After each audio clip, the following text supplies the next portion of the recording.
नमस्कार, मैं हूं वरुण कुमार और आप देख रहे हैं पर्सनल फाइनेंस का खास बुलेटिन मनी टाइम, जिसे अब आप YouTube, Facebook, Instagram और Twitter के अलावा Money9 के ऐप पर भी देख सकते हैं।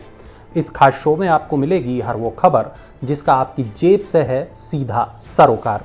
और आज की पहली खबर है थोड़ा चिंताजनक। भारत में कमज़ोर मानसून बढ़ा सकता है दुनिया के सामने खाद्य संकट। भारत के प्रमुख धान उत्पादक राज्यों में मानसून कमज़ोर है। वैश्विक खाद्य आपूर्ति के सामने खड़ी हो सकती है एक नई चुनौती। वैश्विक खाद्य आपूर्ति के लिए चावल एक नई चुनौती बन सकता है, क्योंकि दुनिया के सबसे बड़े चावल निर्यातक भारत के प्रमुख धान उत्पादक राज्यों में इस बार बारिश कम हुई है। IMD के मुताबिक पश्चिम बंगाल, उत्तर प्रदेश, बिहार और झारखंड जैसे राज्यों में मानसून के फर्स्ट हाफ मतलब 1 जून से 31 जुलाई के बीच सामान्य से 30 से 49% तक कम बारिश हुई है। कम बारिश की वजह से बुआई 3 साल के निचले स्तर पर पहुंच गई है। भारत में चावल उत्पादन घटने की बुरी खबर ऐसे वक्त में सामने आई है जब पूरी दुनिया बढ़ती महंगाई और खाद्यान्न की ऊंची लागत से जूझ रही है। कुछ राज्यों में कम बारिश होने की वजह से इस साल धान का रकबा पिछले साल की तुलना में 13% कम है।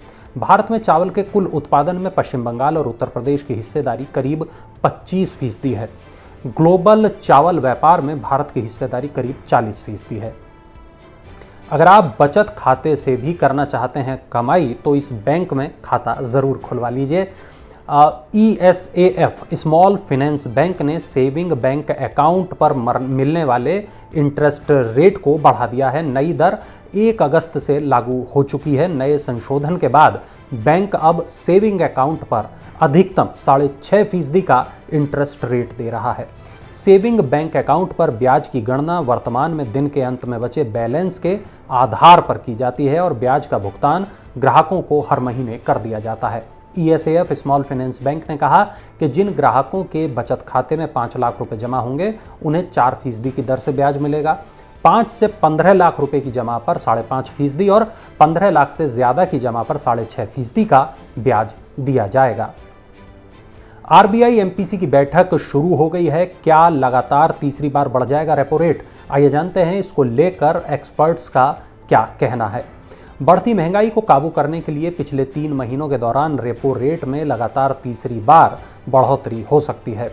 भारतीय रिजर्व बैंक की दर निर्धारण समिति की 3 दिन की बैठक बुधवार को शुरू हो गई है और एक्सपर्ट्स का यह मानना है कि मौद्रिक नीति समिति अपनी समीक्षा के दौरान रेपो रेट में कम से कम 0.35% की बढ़ोतरी कर सकती है।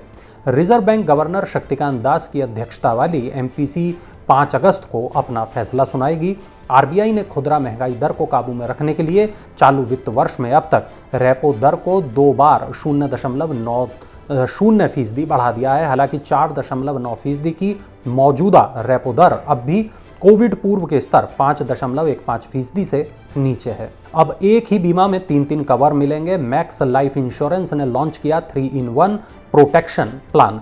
Max Life insurance company limited ने Max Life smart secure easy solution को लॉन्च किया है, जो एक ही कवर में लाइफ, क्रिटिकल इलनेस और डिसेबिलिटी और एक्सीडेंटल तीनों का लाभ प्रदान करता है। यह नया प्रोडक्ट सैलरीड और सेल्फ एम्प्लॉयड इंडिविजुअल्स के लिए उपलब्ध है। नया प्रोडक्ट मैक्स लाइफ के स्मार्ट सिक्योर प्लस प्लान का एक कॉम्बिनेशन है, जिसका उद्देश्य जीवन में किसी भी तरह की अनिश्चितता के केस में वित्तीय सुरक्षा प्रदान करना है। इस प्लान को खरीदने के लिए केवल वीडियो मेडिकल जांच होगी और दस्तावेजों की भी न्यूनतम जरूरत होगी।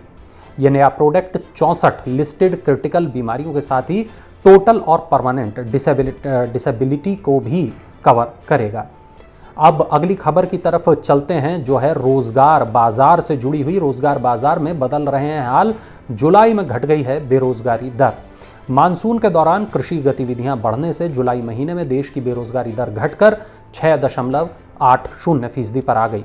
1 महीने पहले जून में ये 7.80% थी। CMI के मुताबिक ग्रामीण क्षेत्र के मुकाबले शहरी क्षेत्र में बेरोजगारी बढ़ गई है। बीते महीने ग्रामीण क्षेत्रों में बेरोजगारी दर घटकर 6.14% रह गई, जो जून में 8.03% थी। शहरी क्षेत्रों में बेरोजगारी दर बढ़कर 8.21% हो गई, जो एक महीने पहले 7.80% थी। शहरी क्षेत्रों में बेरोजगारी बढ़ने के पीछे मुख्य वजह उद्योग जगत और सेवा क्षेत्र दोनों में ही नौकरियों में कमी आना है। क्रिप्टो निवेशकों पर गिरेगी एक और गाज, सरकार एक बड़ा कदम उठा सकती है। क्रिप्टो जो है वो लगातार चर्चा में है और इनकम टैक्स डिपार्टमेंट क्रिप्टो निवेशकों के लिए पैन यानी परमानेंट अकाउंट नंबर को बताना अब अनिवार्य कर सकता है। ऐसा डीमैट अकाउंट होल्डर्स से जुड़े नियमों की तर्ज पर किया जाएगा। गौरतलब है कि शेयर बाजार से जुड़े ट्रांजैक्शन के लिए डीमैट अकाउंट को पैन से लिंक कराना अनिवार्य है और इससे पहले सरकार ने क्रिप्टो करेंसी और एनएफटीज से होने वाले मुनाफे पर 30% टैक्स का ऐलान किया था। इसमें 1% टीडीएस भी शामिल है। इस साल 1 अप्रैल से क्रिप्टो की कमाई पर टैक्स का ये नया प्रावधान लागू हो चुका है। क्रिप्टो करेंसी निवेशकों के लिए पैन कार्ड लिंकिंग अनिवार्य होने से क्रिप्टो एक्सचेंज को इनकम टैक्स डिपार्टमेंट के पास स्टेटमेंट ऑफ फाइनेंशियल ट्रांजैक्शंस जमा करना होगा। इस कदम का मकसद ये है कि सरकार चाहती है कि क्रिप्टो करेंसी के कारोबार से होने वाली आय इनकम टैक्स रिटर्न फाइल करते समय करदाता के एनुअल इंफॉर्मेशन स्टेटमेंट में दिखाई दे और जिसे वो छुपा ना सके। अगली खबर की तरफ चलते हैं। एक महीने में दूसरी बार बढ़ गए हैं सीएनजी और पीएनजी के दाम, महंगा होगा अब गाड़ी चलाना। मुंबई में महानगर गैस लिमिटेड ने सीएनजी की कीमत 6 रुपये प्रति किलोग्राम और पाइप्ड नेचुरल गैस की कीमत 4 रुपये प्रति यूनिट बढ़ाने की घोषणा कर दी है। नई दरें तत्काल प्रभाव से लागू हो गई हैं। कीमतों में एक महीने में ये दूसरी बढ़ोतरी है।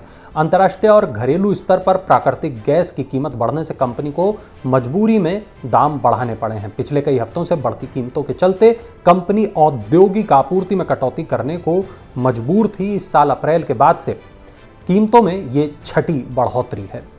महानगर गैस ने कहा कि गैस की लागत में उल्लेखनीय बढ़ोतरी के कारण हमने कीमत बढ़ाने का फैसला किया है। मुंबई में सीएनजी की खुदरा कीमत 86 रुपये प्रति किलोग्राम और घरेलू पीएनजी की कीमत 52 रुपये 50 पैसे प्रति यूनिट हो गई है। सोने में आई बड़ी गिरावट, चांदी भी हो गई है सस्ती। दिल्ली में बुधवार को सोना 208 रुपये की गिरावट के साथ 51,974 रुपये प्रति 10 ग्राम रह गया।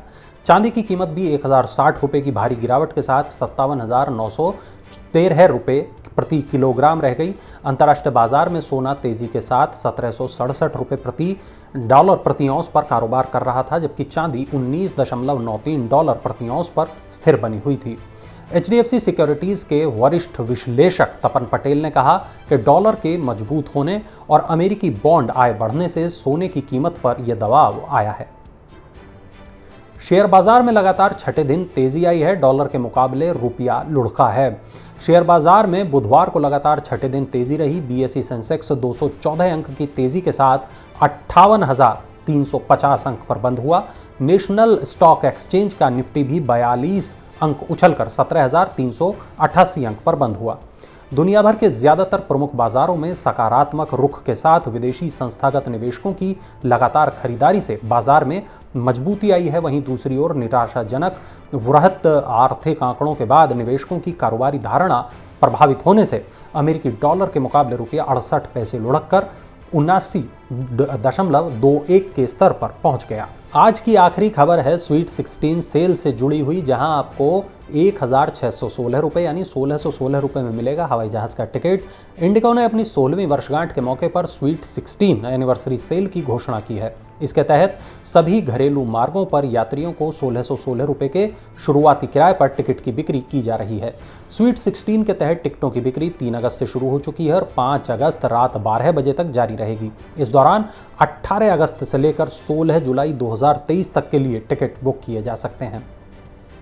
तो ये थी आज की तमाम बड़ी खबरें। अगर आपका कोई सवाल है पर्सनल फाइनेंस से जुड़ा हुआ तो उसे नीचे कमेंट बॉक्स में ज़रूर दर्ज कराएं। और हाँ, पर्सनल फाइनेंस की ऐसी ही बड़ी खबरों के लिए ज़रूर डाउनलोड करें मनी9 का ऐप। एंड्रॉयड और आईफोन दोनों के यूज़र इस ऐप का इस्तेमाल कर सकते हैं। और चलते चलते देखिए हमारा ये खास इन्फोग्राफिक।